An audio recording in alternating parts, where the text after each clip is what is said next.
Olá pessoal, boa noite. No programa de hoje tem uma entrevista exclusiva com Natália Pasternak, uma nova história do Moré Nelson, clarinetista israelense no Pinata Música e muito mais.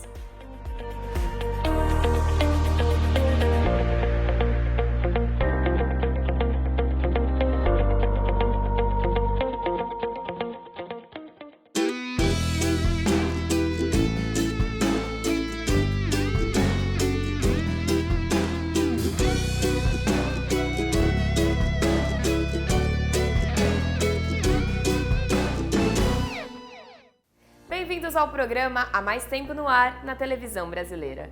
No oferecimento do Hospital Albert Einstein, vamos direto aos comentários da semana com o Rony Gottschalk. Rony, é com você.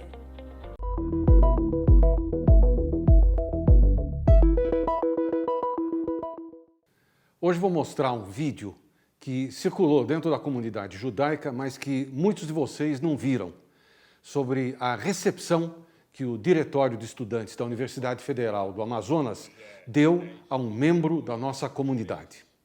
Acabei de voltar de uma palestra dentro de um evento sobre empreendedorismo, inovação, tecnologia e tecnologias renováveis para a Amazônia, aqui no estado do Amazonas, na Universidade Federal de Manaus, na UFAM. E essa palestra teve que ser acompanhada, a reitoria chamou a Polícia Federal, que teve que me escoltar para dentro do lugar para conseguir fazer com que a palestra acontecesse. Brasil 2023. Mas a gente não vai ficar quieto, a gente vai continuar falando, mas sempre sendo respeitoso. Mas a gente tem que ser escoltado pela Polícia Federal para poder falar numa Universidade Federal. Obrigado, gente.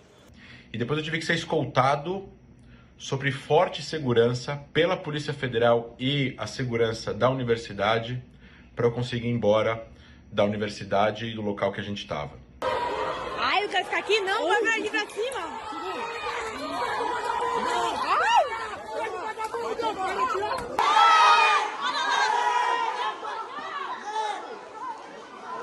Corre, corre!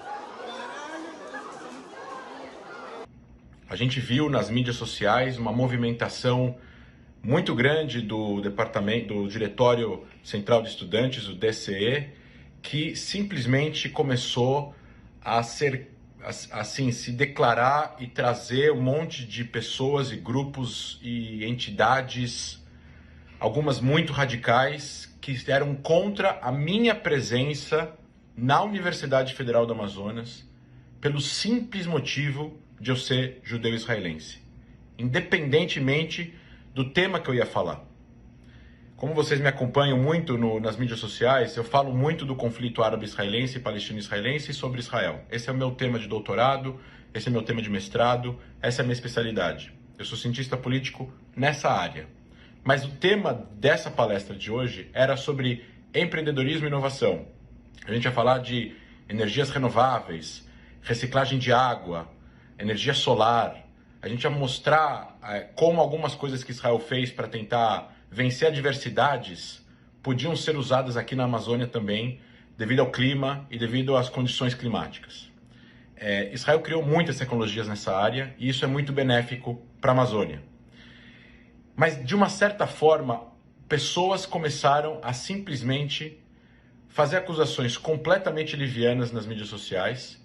E se juntou lá um grupo de estudantes, entre 20 e 30 pessoas, e outros que não são estudantes da universidade, para protestar de forma violenta. Tem aqui alguns exemplos.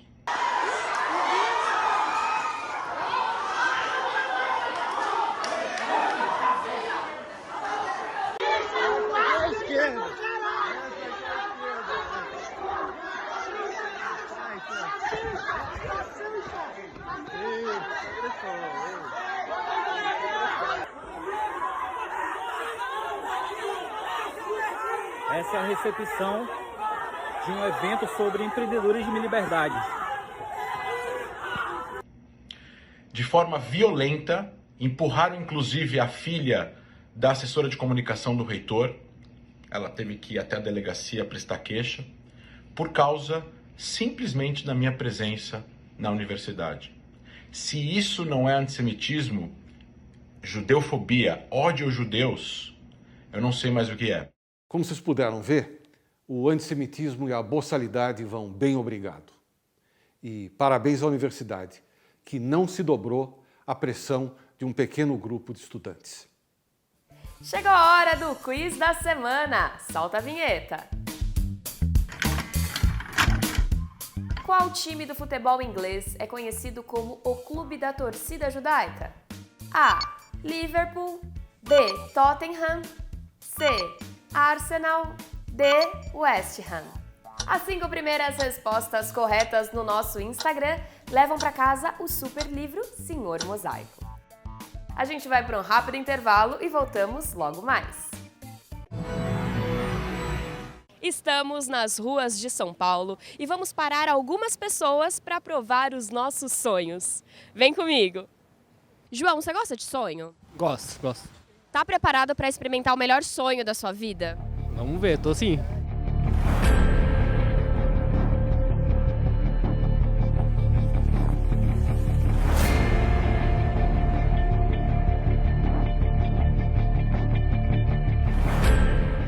Massa bem aerada, o recheio ele é bem suave, bem gostoso, não é um sonho enjoativo. Bem gostoso mesmo. Por exemplo, você acha que é igual de um sonho de padaria? Peraí que eu tô comendo. Não, fica à vontade. O sonho de padaria normal, eles têm a massa mais estufada.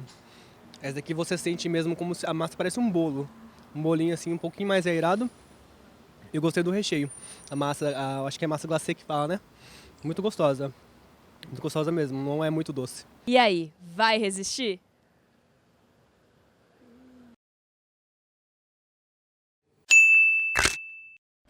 Com a Tribuna Judaica, você se mantém sempre informado sobre todos os acontecimentos da nossa comunidade no Brasil e no mundo. Assine a Tribuna Judaica e não perca nada do que acontece. Ligue 0800 55 10 18.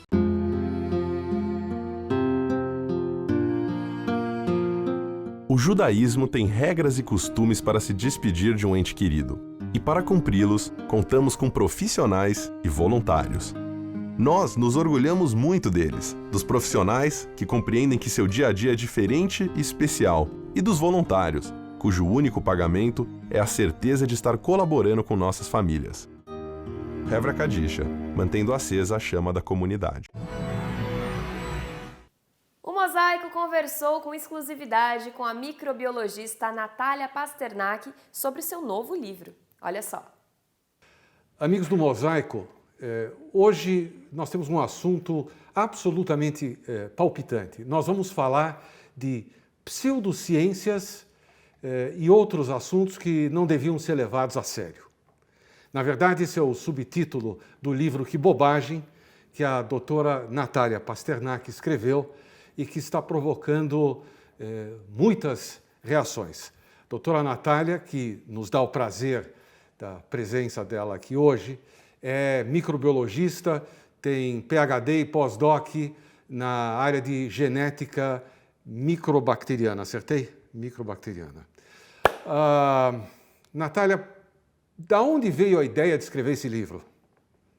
Bom, primeiro, obrigada pelo convite, é um prazer estar aqui na Mosaico TV com vocês. A ideia do livro, na verdade, é uma ideia bem antiga. Eu trabalho com comunicação de ciência, com foco em diferenciar ciência e pseudociência já há bastante tempo, muito antes da pandemia, muito antes da criação do Instituto Questão de Ciência. Então, a ideia do livro, do Que Bobagem, de reunir capítulos específicos sobre pseudociências e explicar por que elas são consideradas pseudociências, qual é o histórico delas, em que contexto social, político elas aparecem pela primeira vez, como chegam no Brasil, por que são influentes, por que se tornam populares, tudo isso era algo que há muito tempo o meu coautor, o Carlos Orsi, e eu queríamos escrever para o mercado brasileiro, principalmente porque no mercado de língua inglesa, livros como esse não são novidade. Já existem diversos autores, desde Carl Sagan, Martin Gardner, 60 anos atrás, que abordaram esses temas, mas no mercado brasileiro eles são novidade, e era isso que a gente queria trazer, justamente para a nossa realidade no Brasil. Você mexeu com crendices populares, importantes, queridas, coisas sobre as quais quase não se podia discutir. Eu vou destacar primeiro duas delas: psicanálise e homeopatia. São coisas que qualquer crítica, evidentemente, você não sabe o que você está falando ou você não teve a experiência que eu tive. Lendo as críticas ao teu trabalho, o grande argumento é que não dá para provar, como você exige como cientista, não dá para provar essas coisas que dão certo. Como é que você responde a isso? Na verdade, tem dois tipos de vertentes, em geral, em cada pseudociência. Homeopatia e psicanálise não são novidade. E por elas serem práticas muito populares no Brasil, a reação foi bastante acalorada. Se fosse em outro país, teria sido muito diferente. Provavelmente, se a gente tivesse escrito esse mesmo livro para o mercado americano, talvez a gente nem tivesse abordado homeopatia e psicanálise, porque não fazem parte da realidade nos Estados Unidos. Então, não foi surpresa para nós que justamente esses capítulos tenham tido uma reação mais acalorada, como eu falei. Agora, as críticas, elas sempre são muito divididas. Tem o pessoal que diz que, olha, a gente nunca disse que era ciência, não pode ser medido pela régua da ciência e, portanto, nem deveria estar no seu livro como uma pseudociência, porque ninguém nunca falou que é ciência. E daí, na mesma prática, dentro da homeopatia, dentro da psicanálise, tem uma outra vertente que diz: olha aqui os papers científicos que provam que é ciência. Então, nem entre eles concordam se é ciência ou se não é. A ideia de incluir essas práticas no livro é porque, em geral, elas são vistas como científicas pelo público não especialista. A gente não levou em conta essa divisão interna que existe entre os próprios proponentes, em que uns acham que é ciência e os outros acham que não. Em geral, a percepção do público é que essas práticas são científicas e por isso a gente queria incluí-las no livro. Quer dizer que se eu disser para você que eu sou de Sagitário com ascendente em Escorpião, eu não vou muito longe na conversa com você. Ou você vai super longe, a gente vai poder bater um papo sobre por que a astrologia não é científica, o que significa para a astrologia você ser de Sagitário com ascendente em Escorpião, onde será que realmente estavam essas constelações no céu na hora que você nasceu, de repente você nem é de Sagitário com ascendente Escorpião como você pensou, e essa conversa vai longe, tá Essa tudo lá no capítulo de astrologia. Muito bem, se nós fôssemos reduzir, in a nutshell, como dizem os americanos, qual é a vossa opinião, para quem ainda não leu o livro e pode se interessar, qual é a posição principal do livro a respeito de astrologia, acupuntura, que eu nem mencionei ainda, a própria psicanálise e homeopatia? Tudo que essas práticas, doutrinas, teorias têm em comum é que elas parecem ciência, mas não são. Então, o ponto principal do livro é convidar o leitor a refletir sobre o que faz uma prática ser baseada em ciência e por que essas práticas não se encaixam nesse conceito, por que elas são classificadas como pseudociência, porque elas parecem ciência, elas usam a linguagem da ciência, elas tentam convencer com argumentos científicos e elas querem a grife da ciência, elas querem o selo da ciência para vender produtos e serviços. Então, é isso que todas essas práticas têm em comum e por isso que elas estão no livro. Isso quer dizer que elas não funcionam? Elas não funcionam além de um placebo para muitas delas, como as práticas que estão dentro do guarda-chuva da medicina alternativa. Então, por exemplo, homeopatia, psicanálise, acupuntura, medicina tradicional chinesa, curas energéticas, curas naturais. todas essas vertentes que fazem parte do que a gente chama de medicina alternativa, elas não conseguem cientificamente mostrar que elas funcionam além de um efeito placebo. E a gente explica muito bem no livro o que é o efeito placebo. Outros capítulos tratam de pseudociências que não são parte da esfera médica, então pseudoarqueologia, a própria astrologia, a questão de deuses astronautas e objetos voadores não identificados, tudo isso daí não é uma questão de se funciona ou não, mas se existe ou não. Então daí a gente vai para uma outra vertente. Quais são as evidências de que isso realmente existe ou existiu no passado? Você ficou muito surpresa com a reação que você chamou de acalorada no Brasil. Você foi muito agredida, você foi, enfim, contestada pessoalmente ou apenas do ponto de vista das ideias? Do ponto de vista das ideias, infelizmente, quase nada. A maior parte das críticas foram super pessoais. A gente chegou até a escrever um artigo para a Folha de São Paulo, eu e o Orsi, comentando como as críticas tinham sido feitas por quem declaradamente não leu o livro. As pessoas até falavam, eu não li o livro, mas... E daí vinha a crítica. E geralmente as críticas muito dirigidas a mim, não ao Orsi. Então tinha aí um quê de machismo que a gente também estava tentando entender, ou se era realmente uma questão de machismo, de um incômodo com a autora mulher, ou o fato de ser a autora mais conhecida, a autora mais famosa, então as pessoas queriam aproveitar para usar o meu nome para aparecer. Pode ser as duas coisas. Mas o fato é que a maior parte das críticas veio direcionada para mim e tentando me desqualificar como autora, e não realmente embarcando num debate de ideias, que é o que a gente queria provocar. Mas teve alguns autores muito bacanas que fizeram críticas ao livro e se mostraram super dispostos a debater ideias e não pessoas.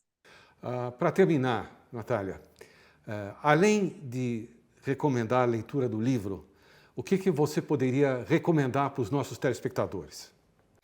Que leiam também, se quiserem se aprofundar no assunto, as referências que a gente traz no livro. O Que Bobagem não é um livro que traz uma discussão original, não é algo que Orsi e eu tiramos do chapéu. A gente reuniu vários outros autores e trabalhos publicados sobre essas diversas crenças que estão nos 12 capítulos, de autores que se debruçaram com muito mais detalhes sobre o tema. O Que Bobagem é um livro de divulgação científica, então ele não é um tratado científico sobre cada tema, porque não teria nem espaço para fazer isso, mas a gente traz referências em cada capítulo de autores que se debruçaram longamente sobre cada tema e que, se o leitor quiser, tem onde buscar mais. Então, se concordou ou não concordou com o que a gente escreveu e quer se aprofundar, busque as referências, porque tem autores que já se debruçaram sobre esse tema. Então, O Que Bobagem, está aqui o livro. Se vocês olharem no final, vocês vão ver que tem uma lista de mais de 500 referências que foram usadas para fazer esse livro. Ele é um trabalho de pesquisa muito cuidadoso. Então, eu convido os leitores a ler e quem quiser saber mais, tem mais. É só procurar lá. Natália, muito obrigado pelo tempo que você nos dedicou. Eu espero que quando você passar por São Paulo, você lembre da gente e nos mande também um livro autografado. Nós gostaríamos muito de incluí-la na nossa pequena biblioteca de assuntos super interessantes e autografados. Poxa, que honra! Com certeza, assim que eu estiver no Brasil, vou aceitar esse convite e vou enviar um livro, sim. Muito obrigada pelo tempo de vocês aqui na TV, foi um prazer. Mais uma vez, muito obrigado. O Mosaico volta já já.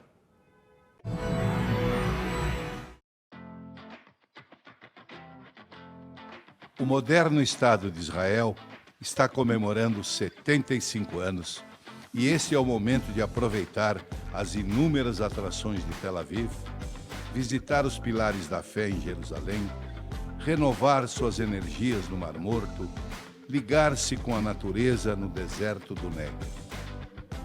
Viagem para a Terra Santa com a Maringá. passagens a partir de $864.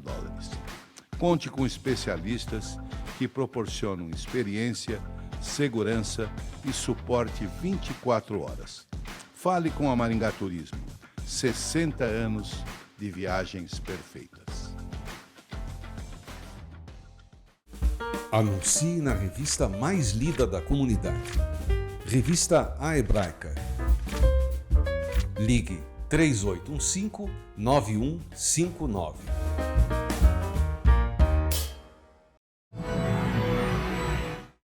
Moré Nelson está chegando para nos contar mais uma de suas histórias. Oi, Moré!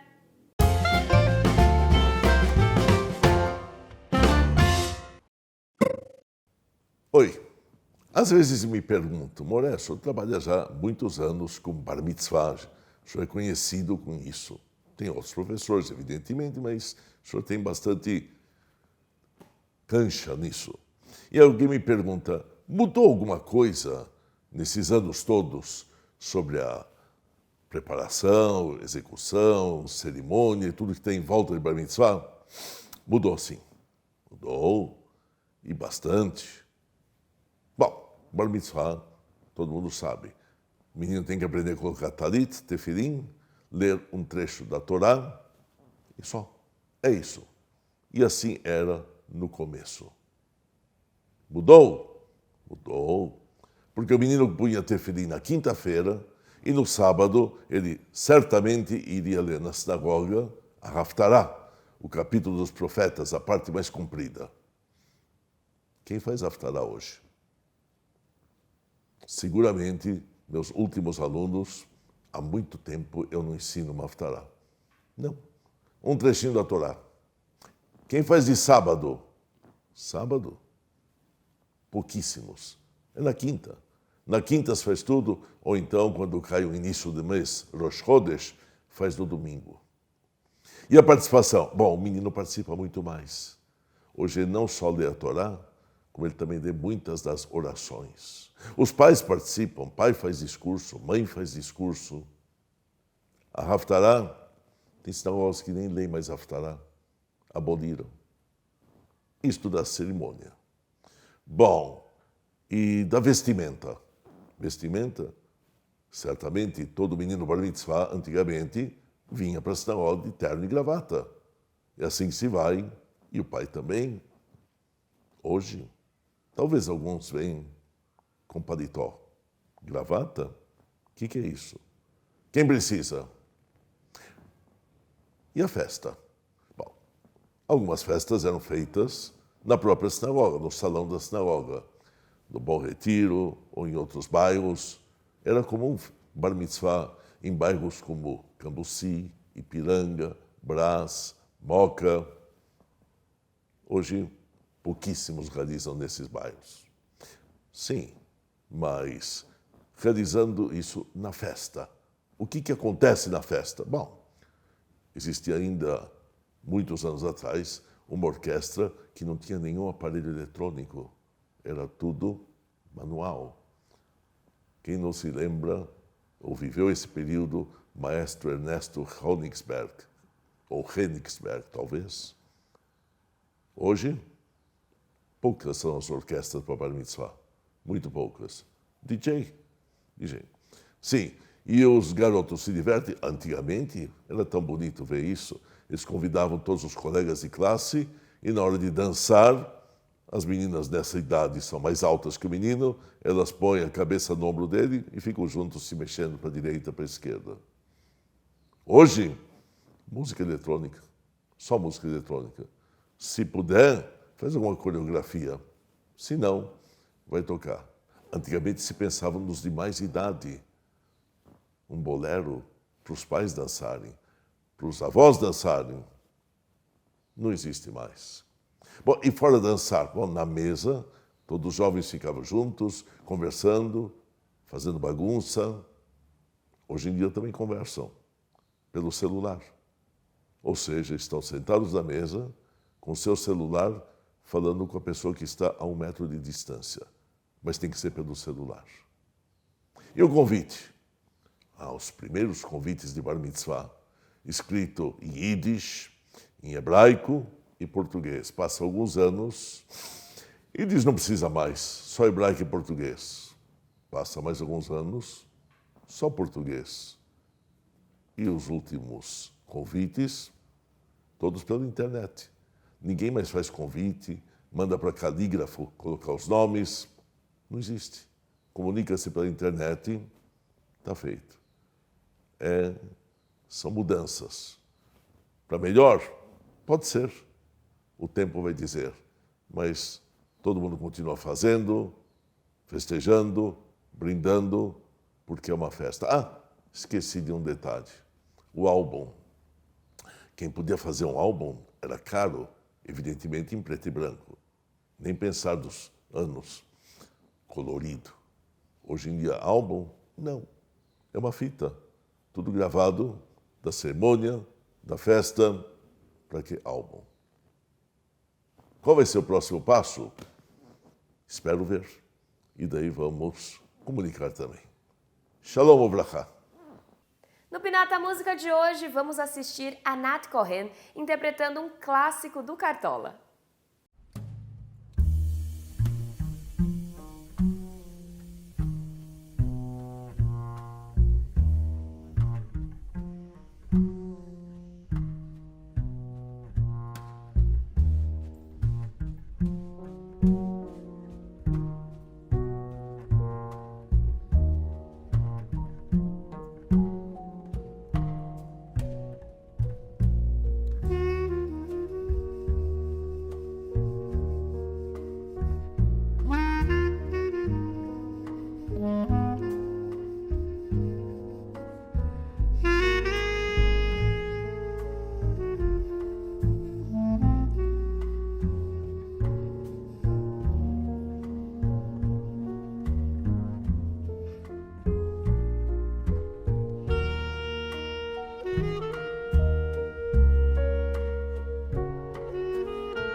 De descobrir a resposta do quiz, a alternativa correta é a opção B.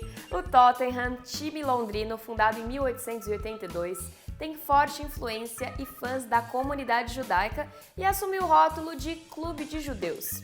Os Spurs, inclusive, são chamados de Ids por alguns torcedores rivais, fazendo uma referência pejorativa a Yiddish.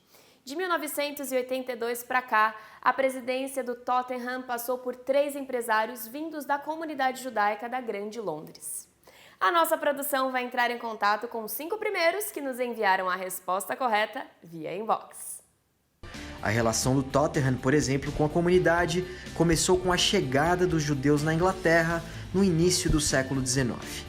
Na época, o time ostentava o glamour de ter ganhado a Copa da Inglaterra nos anos de 1900 e 1901, o que o tornou o clube mais popular de Londres.